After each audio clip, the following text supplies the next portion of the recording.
Johnny Wayne Gacy foi um dos mais perversos assassinos em série dos Estados Unidos, conhecido pelos seus crimes brutais que cometeu na década de 70. Ele ficou conhecido como o palhaço assassino porque, além de ele ser um homem de negócios e ativo na comunidade, ele se apresentava em festas infantis e eventos comunitários, vestido de palhaço. A história de Gacy é cheia de detalhes aterrorizantes, mostrando como ele conseguiu manter uma fachada de cidadão exemplar enquanto cometia assassinatos horríveis. Rala Kif, meus amigos, como vocês estão? É um prazer estar com vocês novamente para mais um vídeo aqui do canal. E para você que é novo e gosta de casos criminais e histórias bizarras, eu te convido a você se inscrever no canal a partir de agora e venha fazer parte da nossa família. E também não esqueça de estar ativando o sininho de notificações, assim você não perde mais nenhuma novidade por aqui. Beleza, pessoal? E é claro, já vai deixando seus likes aqui embaixo também para estar apoiando o canal e me motivando a cada vez mais trazer mais conteúdo para vocês. Tá bem? Beleza, pessoal? Bom, pedidos feitos, recados dados, sem mais conversa, e vem comigo para a nossa história de hoje.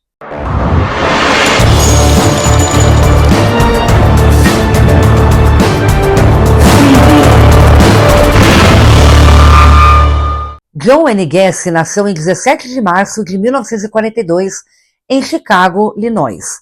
Ele cresceu em um ambiente familiar muito conturbado, com um pai alcoólatra que abusava fisicamente dele. John escutava todos os dias do seu pai que ele era um fracasso e um idiota. E daí por diante os xingamentos. Durante a infância e adolescência, Gacy enfrentou problemas de saúde, incluindo um problema cardíaco, o que impediu de participar das atividades físicas. Além disso, meus amores, ele sofria com a rejeição de seu pai, o que impactou profundamente sua autoestima e causou graves problemas psicológicos nele também. Uma das mais antigas memórias da infância de Gacy era a de seu pai assurrá-lo com um cinto de couro quando ele tinha 4 anos apenas, por ter derrubado acidentalmente peças de motor que o seu carro havia montado, seu pai havia montado, né? Em outra ocasião, seu pai acertou sua cabeça com um cabo de vassoura, deixando-o inconsciente. Quando ele tinha 6 anos de idade, Gacy roubou um caminhão de brinquedo de uma loja, ali da vizinhança, próximo da onde ele morava. Sua mãe o fez voltar à loja, devolver o brinquedo e se desculpar com os donos da loja. Sua mãe fez seu pai saber e ele surrou Gacy com seu cinto como punição. Depois desse incidente, a mãe de Gacy tentava protegê-lo dos abusos físicos e verbais do pai, já tentava proteger o filho, mas isso só fez com que as crianças ali da vizinhança começassem a dizer que João era um maricas, um filhinho de mamãe, né, um riquinho, e que se tornaria uma bicha provavelmente. Ou seja, ele era objeto de bullying por parte das crianças da vizinhança, meus amores, e de seus colegas de escola. Mesmo com as dificuldades pessoais, Gacy tentou se integrar na sociedade e mais tarde tornou-se um empresário de relativo sucesso, estabelecendo sua própria empresa de construção. Ele também era ativo em sua comunidade local, participando de atividades voluntárias, inclusive vestido como Pogo, o palhaço. A imagem de Gacy como um palhaço amigável e figura respeitável, né, perante a sociedade, ajudou ele a esconder o seu lado sombrio. Gente, a mente de John era tão sombria que ele, quando ele saiu da casa dos pais para tentar a vida sozinho, né, em Las Vegas, ele começou a trabalhar como um atendente em um necrotério lá em Vegas. E como ele não tinha onde ele morar, né, ele dormia numa cama atrás da sala de embalsamento. E quando os agentes funerários embalsamavam ali os cadáveres, o John ficava tipo assim escondido, observando toda a cena e gostando do que estava vendo. Ele mesmo confessou depois que uma noite, quando estava sozinho lá no necrotério, ele entrou no caixão de um falecido adolescente masculino e ficou acariciando e abraçando o cadáver. O John até afirmou depois que cometeu necrofilia 2 vezes enquanto trabalhava no necrotério. E ele, ainda na tentativa de se justificar, disse que cadáveres que ele profanou eram apenas coisas mortas e que não diriam nada a ninguém. Que mente diabólica, né, pessoal? Bem convenhamos. John foi responsável, pessoal, pelo menos por 33 assassinatos de jovens do sexo masculino, todos cometidos entre 72 e 78. As vítimas geralmente eram adolescentes e jovens adultos, muitas vezes de classes sociais mais baixas ou fugindo de casa, o que facilitava que Gacy as atraísse com promessas de emprego em sua empresa ou outras oportunidades. Gacy usava várias estratégias para atrair as suas vítimas, geralmente oferecendo-lhes carona ou trabalho. Ele também usou o disfarce de palhaço como uma forma de ganhar a confiança de jovens e crianças. Uma vez em sua casa, ele submetia as vítimas a abusos e tortura, antes de matá-las por estrangulamento.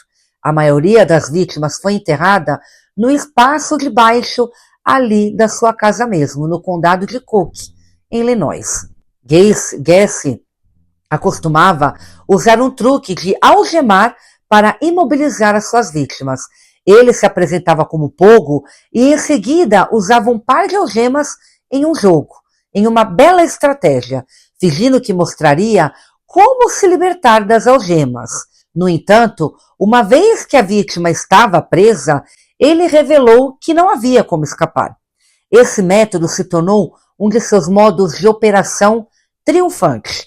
Ele repetiu a prática com várias e várias vítimas. O seu primeiro crime foi em agosto, no ano de 67. A vítima foi um menino de 15 anos chamado Donald Voorhees. John atraiu a vítima à sua casa sob o pretexto de mostrar filmes pornográficos. John o embebedou e convenceu o jovem a fazer sexo oral nele. A partir daí, John continuou com seus crimes perversos.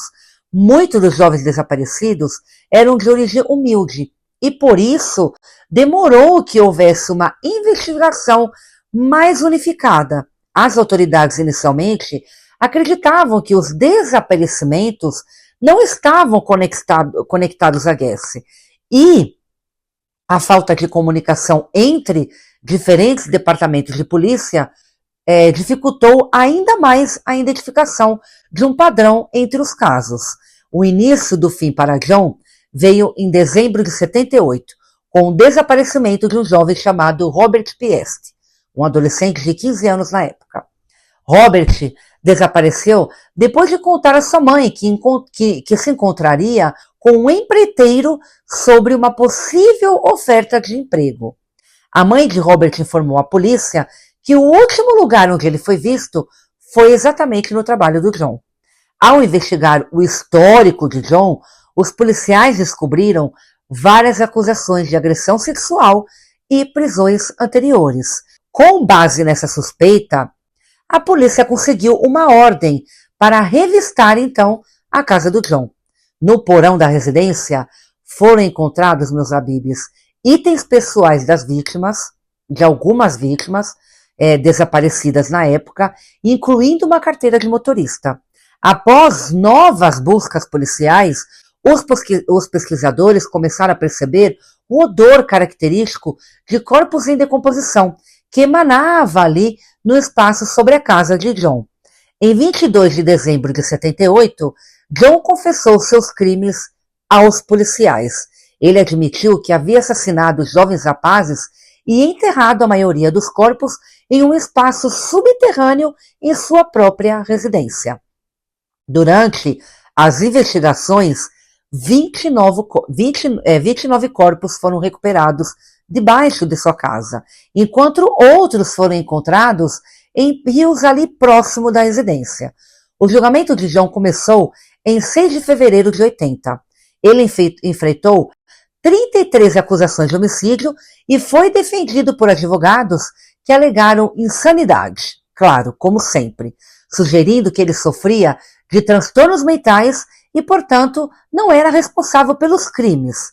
No entanto, a promotora argumentou que John tinha pleno controle de seus atos e que planejava cada assassinato de maneira meticulosa ali, né? Muito detalhado. O julgamento durou 5 semanas, meus amores, e os júris deliberaram por menos de 2 horas antes de considerá-lo culpado de todos os assassinatos. Gacy foi condenado à morte e enviado para o corredor da morte na prisão do Centro Correcional de Maynard, em Illinois mesmo. John foi executado por injeção letal em 10 de maio de 94. Uma data que nunca vamos esquecer. Até o momento da sua morte, ele continuou negando muitos dos assassinatos, mas nunca demonstrou remorso.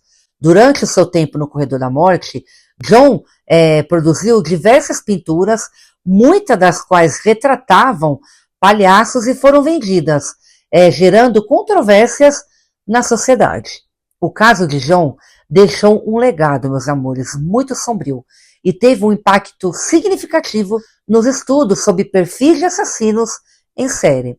Seu caso destacou a necessidade de cooperação entre diferentes forças policiais na época e a criação de bancos de dados nacionais de desaparecidos. Além disso, a ideia de palhaço assassino inspirou a cultura popular, sendo explorada em livros e filmes que examinam o lado sombrio de figuras aparentemente amigáveis, mas que de amigáveis não tem nada. John Gacy é um dos casos mais chocantes de assassinato em série da história americana até hoje, devido ao número de vítimas, brutalidade dos crimes e pela maneira como ele escondeu as suas ações por anos.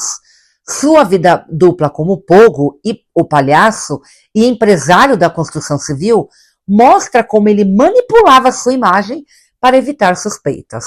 O caso de John serve como um lembrete aterrorizante de que nem sempre o mal é facilmente reconhecido e que pessoas perigosas podem sim se esconder atrás de uma máscara de normalidade e respeito social.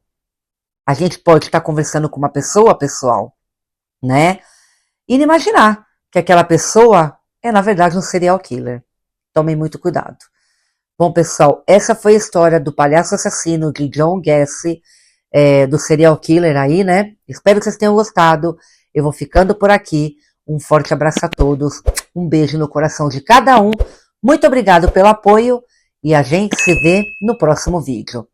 Beijo, meus amigos. Fui!